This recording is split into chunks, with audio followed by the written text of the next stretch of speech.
welcome to this edition of Synth Tutorial with Computer Music.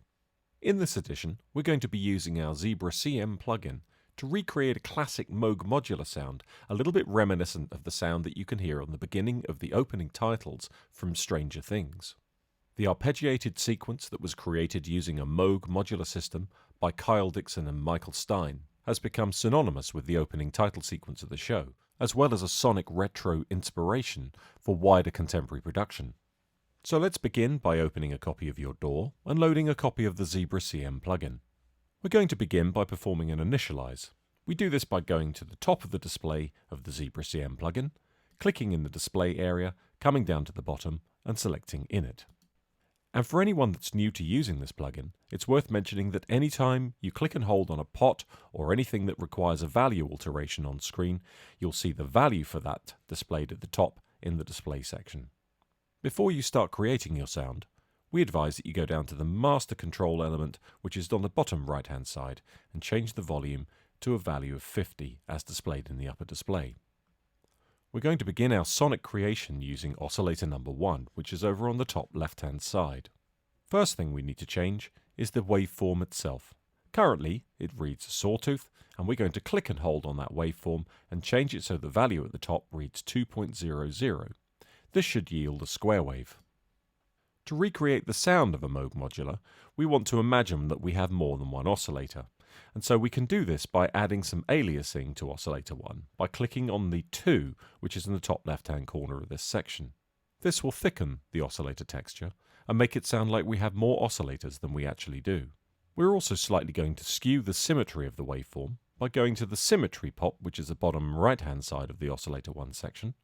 Click and hold on that pot and drag it to a value of 38, at which point we should hear a relatively reedy sound that sounds like this. Next, we're going to make some alterations to the tuning of oscillator number 1. Let's begin with the detune pot that we're going to click and hold on and drag to a value of 7. We also want to place this particular oscillator 1 octave higher than it's currently playing. And we do this by going to the tune pot, which is directly above the waveform display. We're going to click and hold on that tune pot and change it to a value of 12. There are 12 semitones to an octave, and that should play 1 octave higher. It should now sound like this. Next, we turn our attentions to oscillator number 2. We're going to perform some very similar alterations to oscillator 2, beginning with the waveform itself. We also want a square wave, so we're going to click and hold on the waveform display and change that to a value of 2. Although unlike oscillator 1, we're going to leave the symmetry set exactly where it is. Oscillator 2 is effectively going to be acting as a sub-oscillator. Therefore, we want to leave the tuning of oscillator 2 where it is, but increase its volume, and we'll do so to a value of 80, which is below the 100 that we have set on oscillator number 1. However, we will make a subtle alteration to the tuning, going to the detune pot in the oscillator 2 section and dragging that down to a value of -13. We'll now be hearing a relatively bright sound that sounds like this. So it's now time to start taming some of those harmonics using the filter section. As we're looking to create something which is a little bit like a Moog modular, we feel that going to the filter section and selecting the filter, which is a low-pass variety called Old Drive, is perfect for the job. It's still sounding very bright, so now we can visit the cutoff pot and change that to a value of 35. We're also going to be using envelope number 2 to send in the direction of the cutoff control. Using the user-defined pot, which you'll find at the center of the bottom of the filter section, we need to change this pot value to 52. Our sound should now sound like this. That's quite a bit duller than it was a moment ago. Now it's time to make sure we have our envelope settings the way we need them. Beginning with envelope number 1, which is controlling the amplitude, or if you prefer the volume of our sound, we need to make the following alterations. We're going to set the attack phase to 0, the decay phase to 45, the sustain phase also to 0, and the release phase to 30.